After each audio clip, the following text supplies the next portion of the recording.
शास्त्री जी का बहुत बहुत धन्यवाद। आप सभी की उपस्थिति को नमन करते हुए मैं अपनी छोटी सी एक बात रखना चाहूँगा, और वो कोई बहुत बड़ी चिकित्सा की बात नहीं है, वो सब आप ही लोगों की बात है। क्योंकि मैं, वर्मा जी बहुत बड़े एक वैज्ञानिक रहे हैं जिन्होंने पूरे जीवन भर काम किया, लेकिन मैं कोई वैज्ञानिक नहीं हूँ, मैं कोई डिग्रीधार एक डॉक्टर नहीं हूँ, ना मैं कोई वैद्य हूँ। मैं आप ही लोगों के बीच में से उठकर आया हूँ। जो अपने अनुभव जो वर्मा जी और राजीव भाई ने हमें बताए, उनको अपने जीवन में पालन करके उससे जो सुख मैंने भोगा, जो मैंने निरोगी काया पाई, उसका सिर्फ मैं अनुभव आपके साथ बांटना चाहूँगा, जिससे आपको भी ये न लगे कि सिर्फ यहाँ पर स्टेज पर बैठकर बड़ी बड़ी बातें हो रही हैं, शायद हमारे काम की नहीं, सिर्फ किताबों में ही अच्छी लगती हैं, लेकिन ऐसा नहीं है। हज़ारों लोग, और उसमें से मैं भी एक हूँ, जिन्होंने ये सब करके अपने जीवन को बहुत सुखमय बनाया। किसी ने मुझे ज़बरदस्ती नहीं की, मुझे अपने मन से कुछ प्रेरणा मिली, तो आप लोग भी वो कर सकते हैं। तो मैं आप ही लोगों का एक प्रतिबिंब हूँ जो यहाँ बैठा हूँ। बस ये है कि हो सकता है 1 साल बाद आप भी इसी प्रकार अपने अनुभव बता रहे हों, तो उस चीज़ को ध्यान में रख के सुनिएगा। मैं कोई आपको भाषण देने नहीं बैठा, कोई ज्ञान बांटने नहीं बैठा, क्योंकि मेरी अपनी इतनी औकात नहीं कि मैं कुछ ज्ञान बांटूँ, लेकिन कुछ जानकारी है, कुछ अनुभव है मेरा, वो मैं आपके साथ बांटूंगा। इसी के साथ छोटा सा एक निवेदन करना चाहूँगा कि जो लोग कुर्सी पे बैठे हैं, अगर वो नीचे बैठने में सक्षम हैं तो कृपया नीचे बैठें। अगर कोई घुटने में दर्द वगैरह है तो कोई बात नहीं, आराम से बैठ सकते हैं। क्योंकि स्वदेशी की जो शुरुआत है वो ज़मीन पर बैठकर और ज़मीन से जुड़कर ही शुरू होगी, तो उसका हम परिचय इससे से दें कि हम ज़मीन पर बैठने का प्रयत्न करें। तो मैं आप सभी को जो बात बताने आया हूँ वो थोड़ी जीवन शैली जो हमारी है उसके जैसा हमारा जीवन जीते हैं, आपकी भाषा में मैं बात करूँगा कि हम लोग जो स्वाद के चक्कर में फंस गए, सारा भोजन, सारा पानी पीना, वो सब उसी के अनुसार हम करते हैं। तो वर्मा जी बताते हैं कि हमारा भोजन, सिर्फ हमारा जो शरीर है भोजन और पानी से बना है। तो उसका एक बहुत अच्छा उदाहरण उन्होंने हमें दिया था, शायद मैं सुन नहीं पाया हूँगा, लेकिन वो बताते हैं हमेशा कि खीर जो बनती है, खीर जो है वो केवल 3 चीज़ों से बनती है, चावल, दूध और मीठा। ऐसे हमारा स्वस्थ शरीर है वो भोजन और पानी से बनता है, लेकिन अगर उस खीर के अंदर हम प्याज भी डाल दें, हम मिर्च भी डाल दें, हम नमक डाल दें, लहसुन वगैरह सब डाल दें, तो वो खीर नहीं बनेगी, कुछ और ही बन जाएगा। ऐसे ही अगर हम अच्छा भोजन और पानी अपने शरीर में न डालें तो भी हमारा शरीर जो है स्वस्थ नहीं बनेगा, वो कुछ और ही बन जाएगा। कचरा ही डालेंगे तो कचरा ही बनेगा। तो अभी स्कूल के कुछ बच्चे थे, वो शायद चले गए हैं, मैं उनके लिए भी कुछ बताता, लेकिन वो आप लोगों के लिए भी जानकारी है कि हम जो शादी समारोह में जो भोजन करते हैं वो हमें क्या नुकसान करता है। मैं उसके ऊपर एक छोटी सी चर्चा आपसे करूंगा कि जाने अनजाने जो हम शादी समारोह या किसी जो भी भोजन है हमारा अलग तरह का वो हम करते हैं, तो कहाँ और क्या वो नुकसान करता है, क्या नियम हम तोड़ते हैं और क्या हमें वो आगे जाकर नुकसान करके हम बीमार पड़ते हैं, क्या क्या बीमारियां हैं, वो सब मैं आपको बताता हूँ। क्योंकि ये बहुत बड़ी प्रवृत्ति है कि घर में शादी का कार्ड आया तो सबसे पहले आप लोगों की नज़र जाती है कि भोजन कब है खाना, 8 बजे 9 बजे। तो मैं आपको सिर्फ एक चीज़ बता देता हूँ कि जो शादी का या समारोह का कोई भोजन है वो जब आप खाते हैं तो लगभग 15 दिन से 1 महीना लगता है आपको शरीर से उस नुकसान से उबरने में जो आपने उस 1 दिन का भोजन करने से अपने शरीर को कर लिया। लगभग 15 दिन से 1 महीना, आपकी उम्र पे वो डिपेंड करता है। अब आप कहेंगे ये कैसे, तो अब आपको मैं नियम गिनवाऊंगा कुछ जो आप तोड़ते हैं जाने अनजाने, जो आयुर्वेद में अभी वर्मा जी ने बताए, जो राजीव भाई ने बताए, वो सभी नियम जो तोड़ रहे हैं, जो हमें पता भी नहीं लगता, शायद हमने सोचा भी ना हो, पता है शायद हम सबको हो, लेकिन हमें सोचा नहीं होगा कि हाँ ये कुछ गलत है। तो हमारे देश में जो शादी समारोह जो होते हैं वो हमारे कुछ शास्त्रों की विधियों के अनुसार होते हैं। जैसे विवाह होता है तो उसमें शिव पार्वती जी के जो विवाह के अनुसार जो संस्कार होते हैं वो होता है, आतिथ्य होता है वो भी किसी संस्कार के अनुसार होता है। तो ये सब जो होता है वो आज सब कुछ बिगड़ गया। आज हमारे देश में जितने भी शुभ काम हैं 99% हम रात को करना हमने शुरू कर दिया। रात में क्या, शादी रात में, जन्मदिन रात में, सब कुछ रात में करना शुरू कर दिया। इससे क्या होने लगा, तो पहला नियम जो हम तोड़ते हैं वो ये कि जब रात में आप कोई शादी समारोह कुछ भी करेंगे तो भोजन भी रात में ही करेंगे। तो इस कारण आपका पहला नियम टूट गया, वो है रात्रि भोजन का। जैन धर्म में रात में भोजन करने को हिंसा से जोड़ा गया। क्यों? ऐसा कुछ है कि आप रात्रि में भोजन कर रहे हैं क्योंकि पहले ज़माने में कोई लाइट तो होती नहीं थी, तो अंधेरे में कोई कीड़ा मकोड़ा गलती से ना चला जाए, इसलिए सूरज डूबने के बाद नहीं खाना चाहिए, ऐसा तो मुझे लगता नहीं ऐसा होगा। लेकिन हिंसा से जोड़ा गया क्यों? कि रात्रि भोजन करना आपके शरीर के साथ हिंसा से जोड़ा गया है, जो भोजन करके आपने अपने शरीर के साथ की। कैसे? कि जब सूर्य डूबा तो आपकी सारी क्रियाएं डूबना चाहती हैं, उस समय आपने अपने शरीर को एक नया काम पकड़ा दिया, भोजन पचाने का। अब वो भोजन आपके पेट में है, उसी पेट में भोजन लिए लिए आप सोना भी चाहते हैं, अब बाकी काम भी करना चाहते हैं, लेकिन वो भोजन पचाने की क्रिया चलती रहती है और आपके शरीर के साथ जाने अनजाने वो हिंसा हो जाती है। और हम सोचते हैं कि हम कुछ मॉडर्न काम कर रहे हैं, ऐसा नहीं। मैं जिस कंपनी में काम करता था अमेरिका की, वो सब के सब हमें आके चिढ़ाते थे कि you don't seem to have a night life. बोलते थे क्या भारत में नाइट लाइफ नहीं है आप लोगों की? हम कहते हैं हमें नाइट लाइफ की ज़रूरत नहीं, क्योंकि निशाचरी जीवन केवल जानवरों का होता है।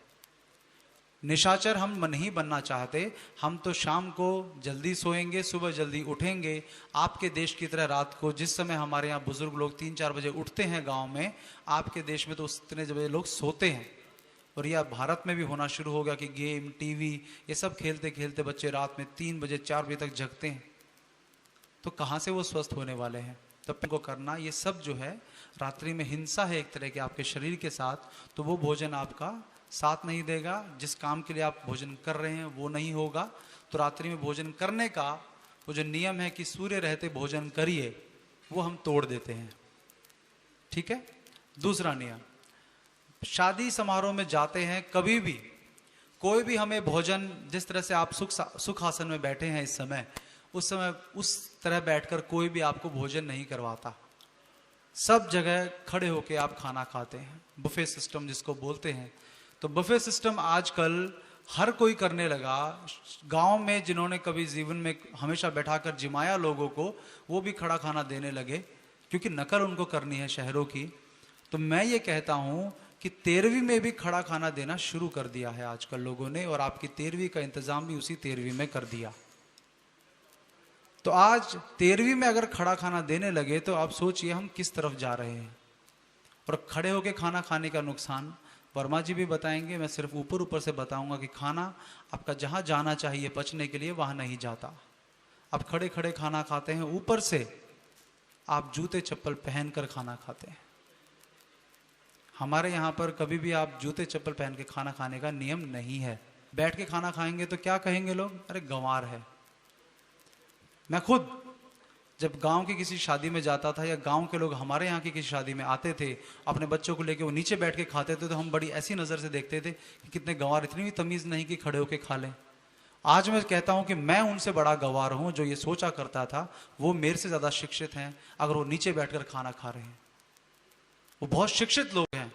गंवार तो हम हैं, शहर वाले जो उनको नीचा समझते हैं। तो हमेशा खाना नीचे बैठ के खाना चाहिए। इसी नियम का ये है कि खड़े होकर अगर आप खाना खा रहे हैं तो वो आपका भोजन पचने वाला नहीं, आपके शरीर के लिए लाभकारी नहीं। उससे अगला नियम एक और तोड़ते हैं, वो है कि स्टेटस सिंबल के नाम पर सारा भोजन रिफाइंड ऑयल में बनाने की डिमांड होती है कि रिफाइंड तेल ही प्रयोग होना चाहिए, हमारी बारात का स्वागत तो उसी से होना चाहिए, उससे नीचे कुछ नहीं। घी नहीं, कोलेस्ट्रॉल बढ़ेगा उससे। तो ये रिफाइंड तेल इतना बड़ा जहर है जिसके बारे में वर्मा जी आपको बताएंगे। मैं सिर्फ एक उदाहरण देकर आगे बढ़ूंगा विषय पे कि आप अपने हाथ पे, एक हाथ पे आप रिफाइंड तेल लगाइए, उससे मालिश करिए, दूसरे हाथ पे सरसों का तेल लगाइए, आपको पता चल जाएगा कि आपका शरीर किसको सोखेगा। रिफाइंड तेल 2 दिन बाद भी अगर ना धोए वैसा का वैसा चिप चिप पूरे हाथ पे आपका रहेगा। मतलब आप अपने बच्चे की मालिश रिफाइंड तेल से नहीं कर सकते, तो ऐसा तेल खा कैसे सकते हैं?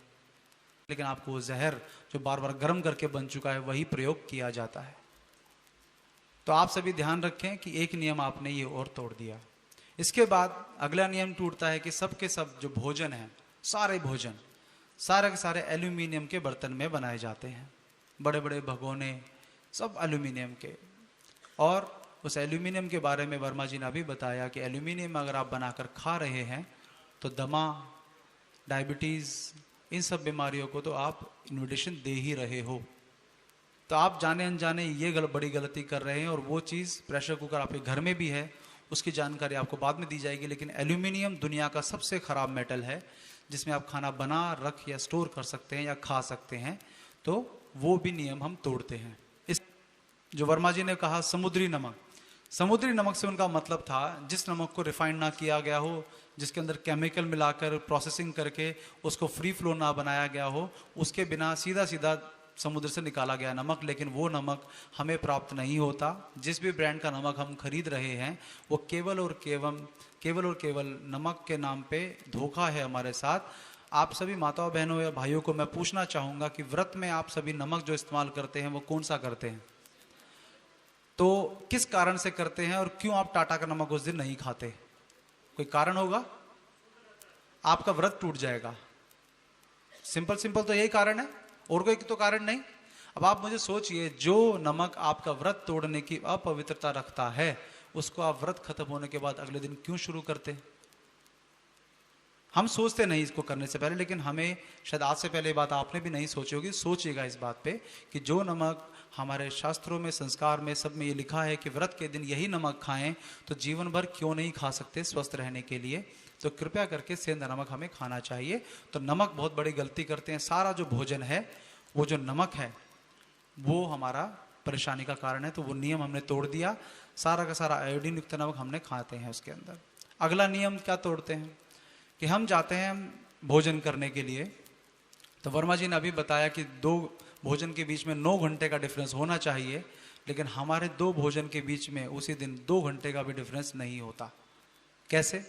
आप जाते हैं और जाकर बैठते हैं तो वो भाड़े के वेटर जो है वो आते हैं आपके पास। परिवार का कोई सदस्य आपके पास आपके आतिथ्य के लिए नहीं आता।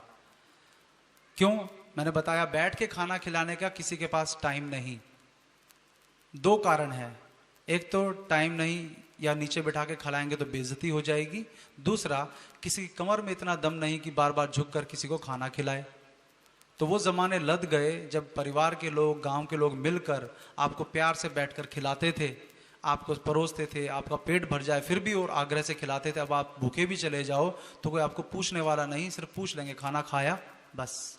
वो तो उनका वश नहीं चलता। वो प्लेट भी हमसे उठवाते हैं, खाना भी हम खुद लेते हैं। वो अगर चाहें तो हमसे बर्तन भी मंजवा लेंगे, लेकिन वो भी ऐसे बुरे दिन नहीं आए। तो वो आतिथ्य नहीं हुआ कि वो खुद आए। वो भाड़े के वेटर वो बोट आई लगाकर आएंगे, आपको कभी कोल्ड ड्रिंक, कभी जूस, कभी तली हुई चीज़ें अलग अलग आपको। अब वर्मा जी ने बताया कि प्राकृतिक भूख हमें 2 बार लगती है, यही बताया उन्होंने, सुबह शाम। अब शाम को 6 बजे के बाद आपको प्राकृतिक भूख बहुत तेज़ लगी होती है। उस समय आप पहुंच जाते हैं शादी में। अब वहाँ पर वो सामने बार बार चीज़ें लाएगा, आपके मुंह में लार बनेगी, आपका मन करे चलो थोड़ा तो खा लो। तो आप लगभग 25%, 30%, 40%, कई लोग तो 100% तक पेट भर लेते हैं कि छोड़ो खाना नहीं खाएंगे, यही खा लेते हैं, करते हैं ऐसा। अब खा लिया, अब वो भोजन का पाचन शुरू हुआ। अब आपको देखा 9, 10, 11 बजे मुख्य भोजन शुरू हो गया। अब कोई दोस्त आया, अरे चल यार खाना खाते हैं, तूने खाया नहीं, थोड़ा सा खा लेते हैं, चल। अब आपके मन में थोड़ा आया कि रोज़ रोज़ तो ऐसा खाना मिलेगा नहीं, चलो थोड़ा सा खा ही लूँ। टेस्टी खाना, अब अलग अलग खाना आप खाते हैं। तो दूसरा भोजन ठीक 1-2 घंटे के अंदर आपने फिर खा लिया, तो ना वो डाइजेस्ट हुआ ना वो डाइजेस्ट हुआ। अगले दिन सुबह सुबह हालत बुरी। लेकिन भोजन भी चलिए आपने अच्छे से करने लगे। अच्छे जो भोजन करने वाले भी क्या गलती करते हैं, मैं बताता हूँ आपको। आपने जैसे ही भोजन शुरू किया, आप गए फ्रूट चाट के स्टॉल पे। अब वहाँ पर आपने अलग अलग फ्रूट्स एक उसमें भर के ऐसे लेके आ गए आप। तो अब आयुर्वेद का एक और नियम आपने तोड़ा कि मिक्स फ्रूट कभी भी नहीं खाने चाहिए। एक बार में एक फ्रूट आप खाएं, उसके 1 घंटे बाद दूसरा फ्रूट खाएं, तो वो नियम ठीक बैठता है। लेकिन आप 6, 7, 8 फल एक साथ खाते हैं तो सबकी तासीर अलग अलग, सब कुछ अलग अलग। वो आपको ना वो डाइजेस्ट होगा ना वो डाइजेस्ट होगा, तो आपको वो कोई फ़ायदा नहीं करने वाला। तो एक बार में एक ही फ्रूट खाने का नियम पालन करना चाहिए। दूसरी गलती, आप गए सलाद खाना खाना शुरू किया। सलाद आपने 4, 5, 6 तरह का ले लिया, 2-3 तरह का भी ले लिया। सलाद एक बार में एक तरह का खाना चाहिए, हमने वो नियम भी तोड़ दिया। तो एक बार में एक सलाद, प्याज ले ली या टमाटर लिया, कुछ भी ले लिया, लेकिन एक सलाद। आज बहुत तरह के सलाद हो गए, हम सब कुछ लेना चाहते हैं, वो गलत है। अब दूसरी चीज़ क्या मिक्स लेते हैं? मिक्स दाल। आज दाल मखनी या फिर कहीं बाहर रेस्टोरेंट पे खाना खाने जाते हैं, वहाँ दाल मखनी का बहुत सिस्टम चल गया, तो आप सभी को मिक्स दाल खाने की बहुत पसंद आती है। लेकिन मैं आपको बता दूं कि दाल एक से ज़्यादा अगर मिक्स करके खा रहे हैं तो बहुत बड़ा अन्याय आप अपने शरीर के साथ कर रहे हैं। तो एक बार में एक ही दाल बनानी चाहिए। यह मिक्स दाल का सिस्टम बहुत ख़राब है। इसके बाद अगला जो नियम वो टूटेगा वो ये कि आपने मिक्स वेजिटेबल खाया।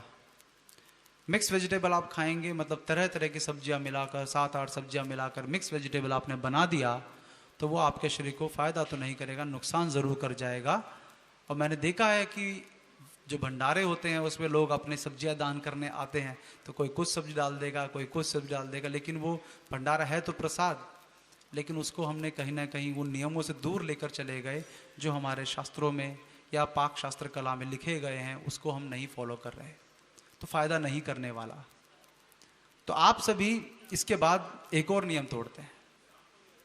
आप गिनते रहिएगा कितने नियम में हमने तोड़े। मैं जो 1 महीने की बात बोली वो इसलिए ठीक बैठती है कि आपने अलग अलग टेम्परेचर का भोजन, विरुद्ध भोजन किया। विरुद्ध भोजन क्या है? सबसे बड़ा जो माताओं बहनों को सबसे ज़्यादा पसंद है वो है दाल और दही साथ साथ खाना, मतलब दही बड़ा। दही बल्ला लोग खुश होके खाते हैं, लेकिन उसमें उड़द की दाल और दही साथ साथ होते हैं, या कोई भी दाल और दही बहुत नुकसान करेंगे। तो उड़द की दाल, माँ की दाल अकेले ही खाना चाहिए, दही के साथ उसका कॉम्बिनेशन बहुत ही ज़्यादा ख़राब है, कभी भी आपके शरीर को ठीक तो नहीं रहने देगा। तो ये आपको सब जानकारी जो राजीव भाई की सीडी है उसमें बड़े विस्तार से मिलेगी। मैं केवल उसको एक इंटरेस्टिंग तरीके से आपके सामने पेश करने की कोशिश कर रहा हूँ। मेरा अपना कोई डेटा नहीं, सारा कट कॉपी पेस्ट वाला है, बस मैं आपके सामने एक ट्रेलर के रूप में उसको बता रहा हूँ। तो आप सभी, एक तो आपने खाई दाल दही, उसके बाद ये सबसे खतरनाक चीज़, गरम कॉफ़ी, ठंडी आइसक्रीम, गरम गुलाब जामुन, ठंडी आइसक्रीम मिक्स करके खाते हैं। अलग अलग भी नहीं कि खाने के बाद ठंडी आइसक्रीम खाई, नहीं, उसमें मिक्स करके खाया। गरम कॉफ़ी में कई लोगों को देखा आइसक्रीम डाल लेंगे, गरम गुलाब जामुन को आइसक्रीम डाल के खाएंगे टेस्ट के लिए, तो वो अपने शरीर का ध्यान नहीं रखते, वो बीमारियों में ही फंसते हैं।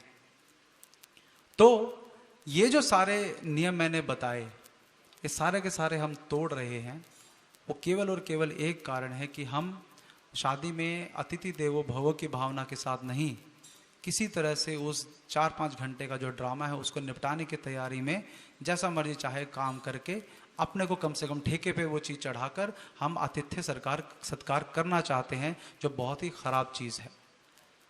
और उस भोजन के अंदर आपके लिए कुछ नहीं होता सिवाय बीमारियों के।